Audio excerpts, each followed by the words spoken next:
우리 벨리주하나 성도님들 함께 만나서 예배드릴 수 있어서 너무나 기쁘고 반갑고 좋습니다. 2026년 5월 기준으로 세계 최고의 부자는 일론 머스크입니다. 일론 머스크는 그 뛰어난 머리와 또 성공적인 그런 재산을 가지고 회사를 만들어냈고 테슬라와 스페이스X를 만들어낸 그런 사람이죠. 무엇보다도 머스크는 그렇게 많은 부를 벌었지만 굉장히 똑똑한 사람입니다. 자신이 가진 정보와 또 지식들을 조합해서 그 여러 회사들을 만들 수 있었던 것이죠. 지금은 이 세계 1위의 자리를 머스크에게 내어주긴 했지만 과거 한때 1위였던 빌 게이츠도 굉장히 많은 부를 가지고 있는 사람인데 또 그에 못지않게 똑똑한 사람입니다. 마이크로소프트를 개발해서 이 컴퓨터 시대를 열었던 사람이죠. 자, 그런데 이 일론 머스크나 빌 게이츠가 정말 똑똑한 사람인 것은 맞습니다. 그런데 과연 우리가 이들을 지혜롭다고 말할 수 있을까요? 많은 성공을 이루고 또 많은 부를 가지게 되었고 또 굉장히 똑똑한 사람이지만 과연 지혜는 어떨까요? 그리고 또 무엇보다도 이들이 하나님 보시기에 우리가 지혜롭다고 말할 수가 있을까요? 진정한 지혜는 그런 세상의 성공, 세상의 똑똑함이 아니라 영혼을 구하는 자에게 주어지는 것입니다. 이 잠언 11장 30절을 보시면 이렇게 말씀을 하고 있습니다. 지혜로운 자는 사람을 얻느니라. 여기에서 사람이라고 기록된 성경의 원래 단어는 이 네펫이라는 단어입니다. 이 네펫의 원래 뜻은 영혼이라는 뜻이고요. 그러니까 영혼이라는 그 말을 여기에 넣어서 다시 한번 보게 되면 영혼을 구하는 자는 지혜로운 사람이다라는 말이 됩니다. 자, 그런데 그렇게 왜 영혼이 중요한 것일까요? 영혼이 왜 그렇게 중요하다고 이렇게 말씀을 하시는 것일까요? 그 이유는 일단 그 영혼 자체가 너무나 귀하기 때문입니다. 지금 우리가 살아가는 이 LA는 굉장히 조용하지만 이 NBA 파이널이 진행이 되고 있습니다. 그런데 만약 이 LA 레이커스가 파이널에 진출을 해서 경기를 하고 있다고 가정을 해보시기 바랍니다. 그러면 난리가 나겠죠. 그런데 결승에 올라가서 우승을 했다고 생각해 보시기 바랍니다. 그러면 더 난리가 나겠죠. 직장이나 또 아이들 학교나 교회에서 그 이야기로 꽃을 피울 것입니다. 그리고 또 그 사람들이 우승한 사람들, 그 우승한 선수들은 그 순간을 인생 최고의 그 영광의 순간으로 여길 것입니다. 그런데 성경은 그렇게 이야기하지 않습니다. 아무리 세상적으로 큰 성공을 이루고 큰 영광을 누린다고 할지라도 그가 잃어버린 영혼을 얻지 못했다면 진정한 지혜와 영광을 얻은 것이 아니라고 이야기를 합니다. 예수님께서도 마가복음 8장 36절에 이렇게 말씀하셨습니다. 사람이 만일 온 천하를 얻고도 자기 목숨을 잃으면 무엇이 유익하리요? 이 말씀은 그 한 영혼의 가치가 세상의 명예, 세상의 물질, 그 어떤 것보다도 소중하다는 말입니다. 그런데 왜 그렇게 영혼이 가치가 있을까요? 일단 영혼이 가치가 있는 그 이유가 여러 가지가 있는데 일단 그 영혼을 간절하게 원하는 사람이 있기 때문입니다. 자, 지금은 아니지만 얼마 전까지 계란이 굉장히 귀했죠. 이 계란을 구하고 싶은 사람들이 굉장히 많았는데 이 계란의 공급이 부족했기 때문에 계란의 가치, 계란의 가격이 계속해서 올라가게 됐습니다. 세상의 원리는 그렇죠. 무언가를 원하는 사람은 많은데 그 물건을 구하기 어려우면 그만큼 더 큰 가치를 갖게 됩니다. 그런데 예수님께서는 그 큰 간절함, 그 간절한 마음을 사람의 영혼을 향해서 가지셨습니다. 그렇기 때문에 예수님께서는 지금도 그 한 영혼 한 영혼을 두드리며 찾고 계셨고 그리고 지금도 찾고 계십니다. 그 영혼을 찾은 결과물이 바로 이 자리에 앉아 계신 여러분들입니다. 그렇기 때문에 예수님께서는 여러분의 영혼을 너무나 귀하게 여기시기 때문에 자신의 몸과 자신의 피를 내어주실 만큼 귀하게 여기셨던 것이죠. 또 이 영혼이 중요한 이유, 그것은 영원히 존재하기 때문입니다. 세상에 존재하는 이 모든 것들은 언젠가는 사라질 것들입니다. 우리가 살아가고 있는 집, 또 우리가 가지고 있는 이런 재산들, 이 모든 것들은 언젠가 사라집니다. 우리가 또 이 예배를 드리고 있는 예배당도 몇백 년, 또 1000년까지 지속되면 너무나 좋겠지만 이 예배당도 언젠가는 없어질 것입니다. 그런데 우리의 영혼은 절대로 사라지거나 없어지지 않습니다. 또 우리가 살아가는 우리가 낮을 비춰주는 그 태양은 어떻죠? 그리고 또 밤을 비춰주는 달과 별이 있는데 이것도 언젠가 영원히 지속되는 것은 아닙니다. 언젠가 사라질 가능성이 있죠. 그렇지만 우리의 영혼은 절대로 없어지지 않고 항상 천국이나 지옥에 존재하게 됩니다. 또 이 영혼이 중요한 이유는 이 놀라운 가능성을 가졌기 때문입니다. 제가 예전에도 말씀을 드렸는데 지금 여러분 자리에 앉아 계신 그 자리에는 지금 3명의 사람이 앉아 있는 것입니다. 지금 현재 여러분의 모습, 그리고 내가 예수님을 믿지 않았을 때 타락한 모습으로 살아갈 가능성이 있는 나의 모습, 그리고 예수님의 신실한 제자로 살아갈 나의 모습, 이렇게 3가지의 가능성, 3가지의 모습이 존재하는 것입니다. 영혼은 그냥 하나의 단순한 생명이 아니라 하나님께서 자기 형상을 따라 지으신 굉장히 소중한 존재입니다. 그렇기 때문에 하나님께서도 그 귀하게 여기시는 그 영혼을 우리도 귀하게 여기면서 하나님의 마음으로 복음을 전할 수 있어야 합니다. 또 영혼을 구하는 것은 그리스도의 명령이기 때문입니다. 그만큼 가치가 있는데 무엇보다도 예수님께서 명령을 하셨기 때문에 우리가 영혼을 구해야 합니다. 예수님께서 십자가에 달려 돌아가시고 부활하시고 난 다음에 제자들에게 나타나셔서 지상 대명령을 주셨습니다. 마태복음 28장 18절에서 20절에 그 말씀이 나와 있죠. 이 말씀의 시작하는 부분에서 제자들에게 하늘과 땅의 모든 권세에 대해서 이야기를 하십니다. 여기서 권세라는 것은 절대적인 권력을 말을 합니다. 자, 그러니까 절대적인 권력을 가지고 있는 예수님께서 이야기를 하시기 때문에 어떻죠? 이 명령은 반드시 지켜야 하는 것입니다. 만약 그 명령에 순종하지 않는다면 우리는 절대로 지혜로운 사람이라고 말할 수가 없습니다. 어떻게 주인의 명령을 지키지 않는 종을 지혜롭다고 말할 수 있을까요? 영혼을 구하는 일에 관심이 없다면 우리는 이 가장 중요한 예수님의 명령에 불순종하고 있는 것입니다.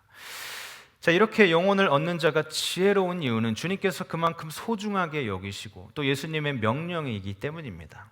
자, 그리고 또한 그렇다면 이 주님의 마음과 명령을 따라서 영혼을 구하게 되면 우리에게 따라오는 그 상이 있습니다. 이 세상에서 또한 앞으로 다가올 세상에서 영혼을 구할 때 주어지는 상보다 더 큰 상은 없습니다. 자, 그 상이 무엇이죠? 바로 다니엘서에 기록이 되어 있는데 다니엘서 12장 3절의 말씀을 우리 한 목소리로 읽겠습니다. 시작. 지혜 있는 자는 궁창의 빛과 같이 빛날 것이요 많은 사람을 옳은 대로 돌아오게 한 자는 별과 같이 영원토록 빛나리라. 자, 이것이 바로 영혼을 구하는 자에게 약속해 주신 하나님의 상입니다. 저희 교회에 운동신경이 좋으신 분들이 굉장히 많이 있으신데요. 저도 운동신경이 그렇게 나쁜 편은 아닙니다. 그래서 어렸을 때 제가 운동을 많이 했는데 감사하게도 상을 많이 탔었습니다. 제가 초등학교 때는 저번에 말씀드렸듯이 높이뛰기 선수를 해서 높이뛰기 초등학교에서 우승하고 또 그 지역에서 우승을 해서 그 받았던 상이 있습니다. 그리고 중학교 때는 제가 길거리 농구가 그때 굉장히 유행이었었는데요. 뭐 리복배, 나이키배 이런 농구 대회에 나가서 그때 같이 출전했던 친구들이 너무 잘했기 때문에 감사하게도 그 지역에서 또 우승을 했습니다. 그런데 전국 대회는 1차전에서 탈락을 하게 되었습니다. 완전히 어나더 레벨이더라고요. 자, 그리고 또 제가 나중에 대학교에 가서는 야구를 참 좋아해서 이 제일 밑에 낮고 낮은 리그에서 그 팀에서 우승을 하게 되었습니다. 그리고 저 포지션이 투수였는데 그때 또 다승왕을 해서 트로피도 받았습니다. 자, 여러분 낮고 낮은 리그입니다. 오해하시면 안 됩니다. 그렇게 잘하는 데가 아니었어요.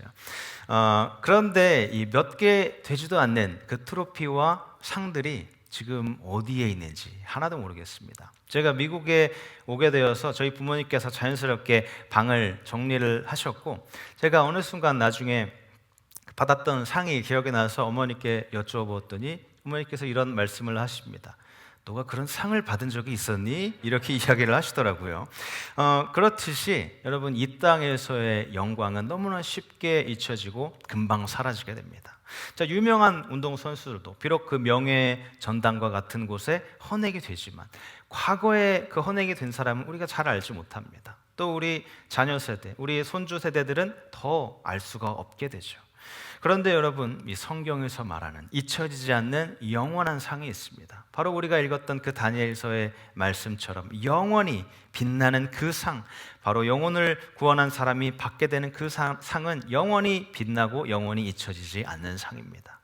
자, 예수님께서 이 땅에 오신 목적이 무엇이죠? 바로 누가복음 19장 10절처럼 그 말씀처럼 잃어버린 영혼을 구원하기 위해서 오셨습니다.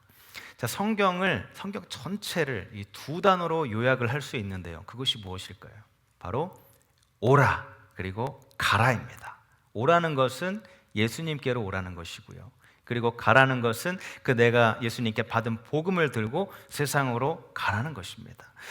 자, 예수님 그 후에 이것이 바로 복음의 길이고 또 지혜로운 사람의 삶입니다.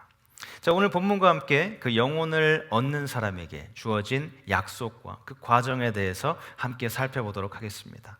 자, 먼저 오늘 본문 6절을 보시면 그 처음 시작하는 문장의 이 주어가 무엇이죠? 단어가 아니라 주어입니다.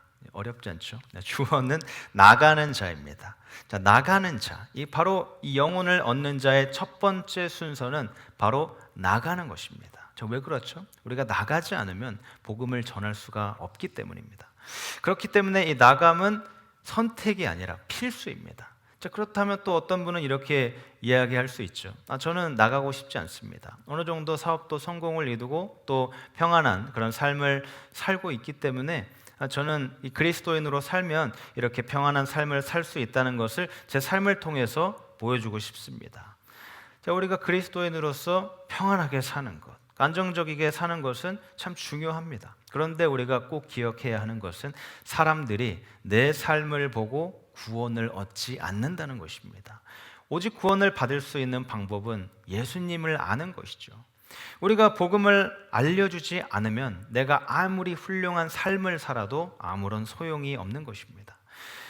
전도를 보통 씨를 뿌리는 것에 비유를 합니다. 그렇게 영혼을 구원하기 위해서 씨를 뿌릴 때 이 씨를 어디에 뿌려야 하죠? 안에다 뿌리는 것이 아니라 밖에 뿌려야 합니다. 우리가 예배를 드리는 그 예배당, 교회 안에 씨를 뿌리는 것이 아니라 세상이라는 그 바깥에 있는 밭에다가 뿌려야 하는 것입니다. 자, 이 말은 해외 오지에서 선교를 하는 그런 것만 이야기하는 것이 아닙니다. 여러분이 살고 있는 그 일상생활의 영역 속으로 들어와서 매일매일 그 잃어버린 영혼들에게 복음을 전하라는 이야기입니다.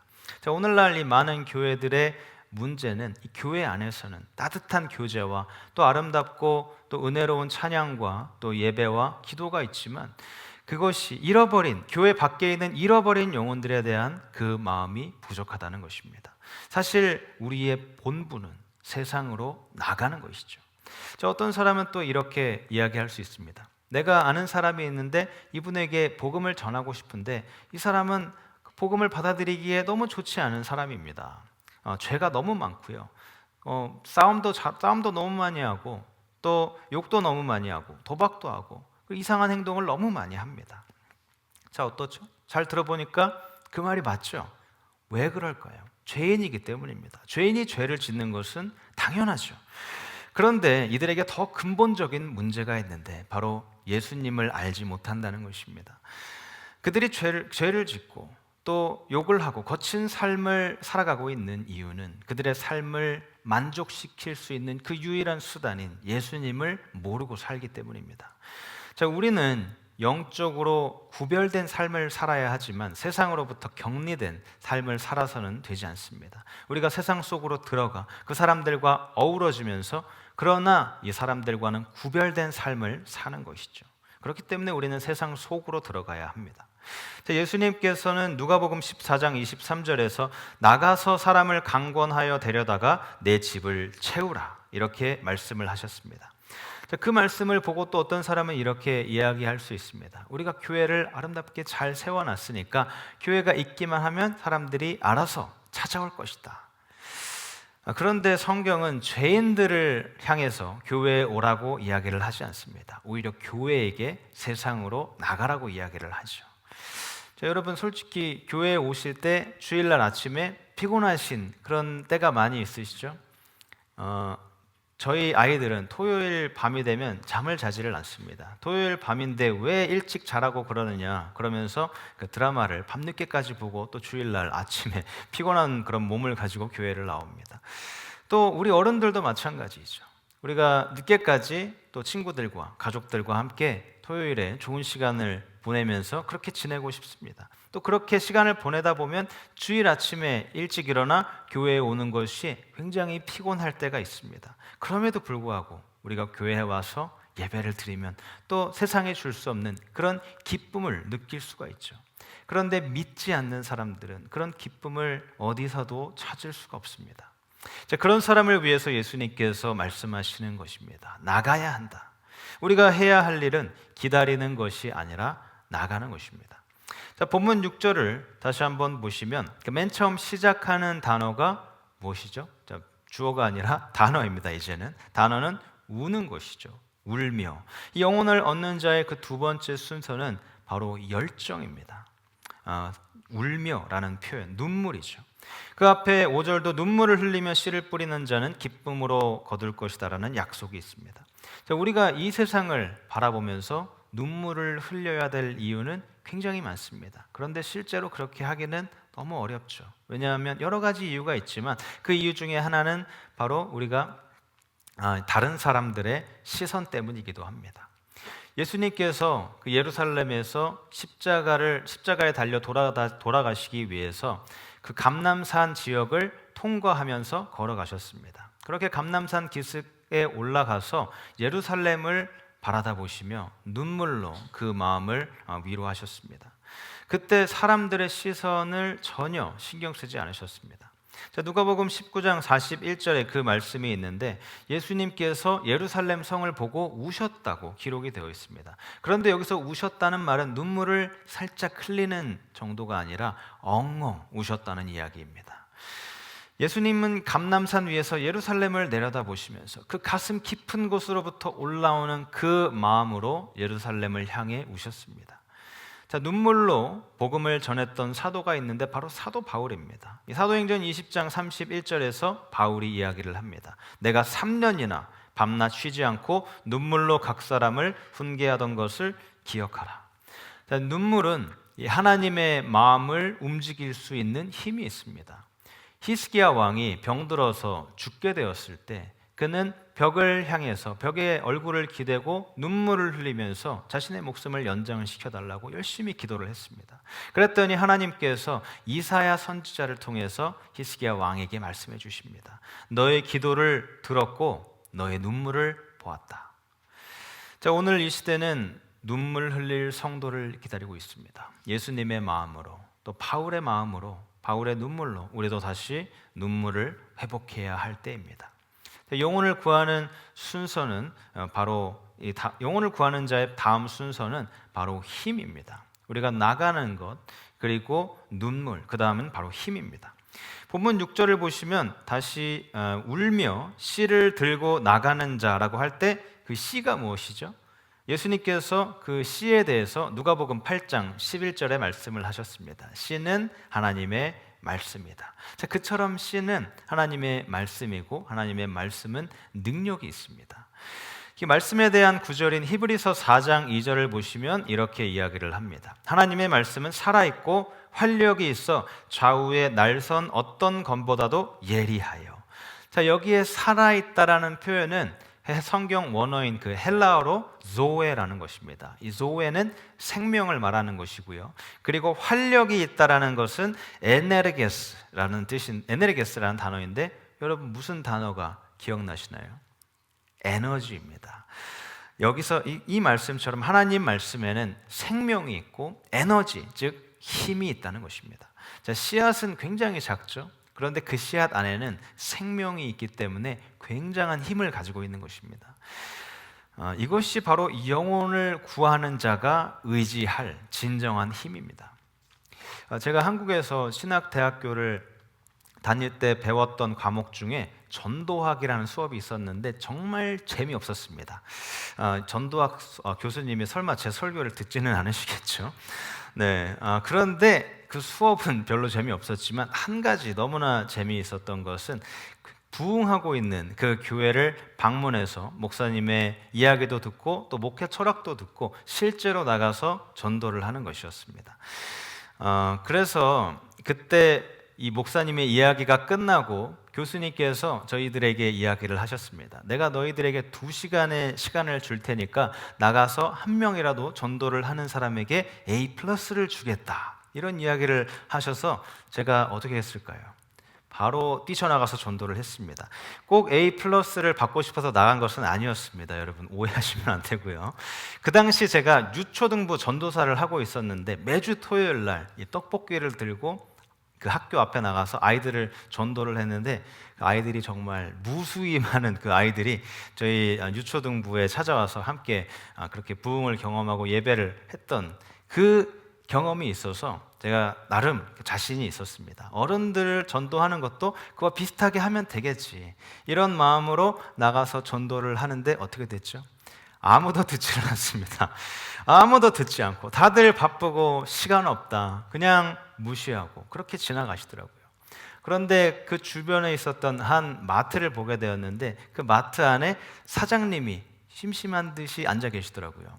그래서 이 사장님께 가서 이야기를 할까 하다가 무슨 물건이라도 조금 사면서 이야기를 하는 것이 좋겠다라고 하면서 제가 좋아하는 과자와 또 아이스크림을 사서 계산을 하면서 이 사장님께 이야기를 드렸습니다. 사장님, 혹시 예수님 아시나요? 그랬더니 이 사장님께서 나 교회 같은 거 안 가요, 그렇게 이야기를 하시더라고요.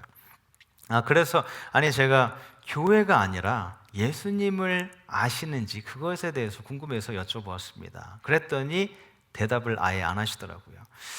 그래서 이 계산이 끝나고 나오면서 이야기를 했습니다. 제 말은 안 들으셔도 되는데 예수님은 꼭 믿으셔야 합니다. 예수님을 믿으면 영원한 생명을 얻을 수 있습니다. 그런데 그 사장님의 모습을 봤을 때 이 영원한 생명이라는 말에 살짝 움찔하시는 모습을 봤습니다. 그래서 끝나고 제가 집으로 돌아오는데 그 사장님의 움찔하셨던 그 모습이 계속해서 생각이 나더라고요. 그래서 다음 날 제가 또 찾아갔습니다. 그 지하철을 타고 그 마트로 갔는데 그 사장님께서 제 얼굴을 보는 순간 아유 저거 또 왔네, 이런 표정이시더라고요. 그런데 이번에는 전략을 조금 바꿔서 저희 집에 필요한 물품들을 거기에서 구매를 해서 어머니에게 허락을 받고 그곳에서 구매를 하니까 양이 꽤 많죠. 그것을 계산을 하려니까 시간이 조금 많았습니다. 자, 그때 사장님께 이야기를 했습니다. 사장님, 어제 이야기한 것 생각해 보셨나요? 그랬더니 이 사장님께서 무슨 얘기? 그래서 예수님을 믿으면 영원한 생명을 얻을 수 있다고 말씀드렸잖아요. 그랬더니 사람이 어떻게 영원히 사냐, 무슨 말도 안 되는 소리, 그럼 돈 있고 빽 있고 힘 있는 사람은 다 영원히 살겠지. 그래서 그러니까 그게 아니라 일단 한번 들어보세요. 그러면서 우리는 죽을 수밖에 없는 죄인이지만 예수님께서 대신 죽어주시고 우리를 살려주셨습니다. 예수님께서는 그 죄의 권세를 이기고 부활하셔서 영원히 살아가시기 때문에 그 예수님을 믿는 우리는 영원히 살아갈 수 있는 것입니다. 예수님을 믿으면 반드시 영원히 살 수 있습니다. 이렇게 이야기를 했는데 그때는 또 어제와는 다르게 경청을 하시더라고요. 그런데 제 뒤에 계산을 기다리는 사람도 많이 있었고 하필이면 그때 또 여러 사람들이 이렇게 와서 그 사장님이 바쁘셨습니다. 그래서 일단 집으로 갔고요. 그 다음에 제가 또 찾아왔습니다. 제가 원래 이렇게 질척거리는 스타일이 아닌데 그때는 그렇게 되더라고요. 그러다가 어떻게 되었을까요?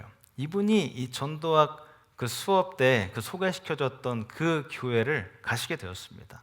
그때 너무 하나님께 감사한 마음이 들었고 제 개인적으로는 참 보람 있는 시간이었습니다. 그렇게 계속해서 씨앗을 뿌리면 언젠가는 싹이 트고 또 생명이 자라고 심지어는 그 굳은 마음을 가지고 있던 그것도 하나님께서 깨뜨려 주신다는 것을 깨닫게 되었죠.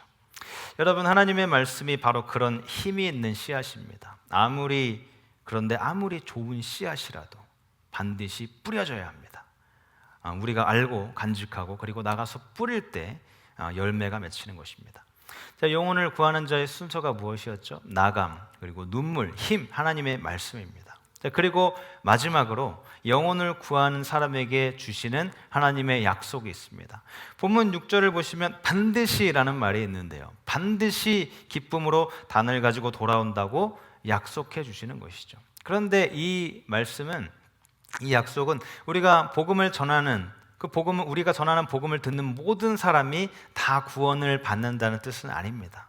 예수님께서도 그렇게 하지 못하셨죠. 예수님께서도 모든 사람에게 다 복음을 전하셨지만 그 복음을 받아들이지 않은 사람이 있었습니다. 대표적인 사람이 바로 부자 청년이죠. 부자 청년은 예수님께 직접 말씀을 듣고도 그 스스로가 영생을 거부했습니다. 이렇듯 완전하신 예수님도 거절당하는데 우리도 당연히 거절당할 수 있죠. 우리가 아무리 열심히 복음을 전한다고 하더라도 그 결과는 알 수가 없습니다. 이 마가복음에 나오는 씨 뿌리는 자의 비유가 있는데, 씨 뿌리는 자는 예수님을 말합니다. 그런데 예수님께서는 그 땅을 고르고 골라서 뿌리지 않으셨고 다 뿌리셨습니다. 길가, 돌짝밭, 가시밭, 그리고 좋은 땅, 이 모든 곳에 다 뿌리셨습니다. 그랬을 때 결과는 알 수가 없죠. 어떤 사람은 겉으로 보기에는 비옥해 보이고 그렇게 말씀을 다 받아들일 것 같은 아름다운 마음밭을 가지고 있는 것처럼 보이지만 그 마음속 깊은 곳에 절대 깨지지 않을 것 같은 바위가 있을 수도 있습니다. 그리고 또 반대로 아무런 기대를 하지 않았는데 그 밭에서 놀라운 열매를 맺을 수도 있습니다. 그래서 우리는 계속해서 씨앗을 뿌려야 합니다. 가는 곳마다, 만나는 사람마다, 기회가 있을 때마다 뿌리고 하나님께 열매를 맺게 해달라고 기도를 해야 합니다. 자라고 성장하는 것은 우리가 하는 것이 아니라 하나님께서 하는 것이죠. 자, 갈라디아서 6장 7절의 말씀이 있는데, 사람이 무엇으로 심든지 그대로 거두리라. 자, 우리가 꾸준히 심는다면 반드시 수확을 할 날이 오게 될 것입니다. 자, 아까 전도학 그 수업에 전도를 했던 그분에 대해서 말씀을 드렸는데, 그분에게 어느 정도 시간이 지나서 다시 한번 그 지역을 친구들과 만날 일이 있어서 한번 찾아가게 되었습니다. 그랬더니 그 마트에 놀라운 장면이 있었는데요. 일단 그 마트 입구에 그 교회 명패가 붙어 있었고요. 그리고 안에 들어가 보니까 이 사장님께서 성경을 읽고 계시더라고요. 그래서 이것저것 이야기하다가 신앙생활 어떻게 잘하고 계시냐, 마음속에 그렇게 주님께서 주시는 기쁨으로 가득하신지 이런 거 저런 거에서 이야기를 하고, 또 이렇게 신앙생활을 잘 하고 있는 것 같아서 하나님께 감사하고 또 사장님께도 감사를 드린다고 이야기를 했습니다. 그랬더니 그 사장님께서 오히려 저에게 감사하다고 이야기를 해주시더라고요. 자기가 그렇게 무시하고 싫은 내색을 했는데도 포기하지 않아줘서 고맙다고 이야기를 하셨습니다. 그때 제가 느꼈던 그 기쁨은 정말 이루 말할 수 없는 큰 기쁨이었습니다. 본문 6절을 다시 한번 보시기 바랍니다. 울며 씨를 뿌리러 나가는 자는 반드시 기쁨으로 그 곡식단을 가지고 돌아올 것이다. 자, 예수님께서 다시 오실 때 혹시 우리가 그 전에 우리의 삶이 끝나고 하나님을 만나게 되었을 때 우리는 그 곡식단을 주님 발 앞에 올려드리게 됩니다. 그리고 바로 그때 우리가 전도한 영혼들이 주님, 바로 이 사람이 우리를 하나님께 인도한 사람들입니다 라고 고백하는 모습을 보게 될 것입니다. 바로 그때 우리가 눈물로 씨를 뿌리면 반드시 기쁨으로 단을 거두게 된다는 그 약속을 깨닫게 되는 것이죠. 자, 그러면서 주님께서도 말씀하실 것입니다. 잘하였다 착하고 충성된 종아. 사랑하는 여러분 모두 그 하나님의 비전, 하나님의 마음을 가지고 씨앗을 뿌리며 기쁨으로 그 단을 거둘 수 있는 여러분들이 되시기를 주님의 이름으로 축복합니다. 이제 말씀을 마무리합니다. 혹시 여러분들 중에 삶에 기쁨이 없고 또 만족이 없고 아직 인생의 목적을 찾지 못한 것 같다고 느끼시는 분이 있으십니까? 아니면 내가 어느 정도 또 성공을 한 것 같고 또 어느 정도 안정적인 삶을 사는데도 내 마음 한켠에 공허한 마음이 있으십니까? 만약 그렇게 느끼신다면 그것은 여러분을 부르시는 하나님께서 여러분을 더 깊은 곳으로 부르시는 부르심일 수도 있습니다. 영혼을 구하는 그 사명으로 이끄는 사인일 수도 있습니다. 하나님께서는 우리가 단순하게 안정된 삶, 편안한 삶을 사는 것으로 우리의 삶을 끝내는 것을 원하시지 않습니다.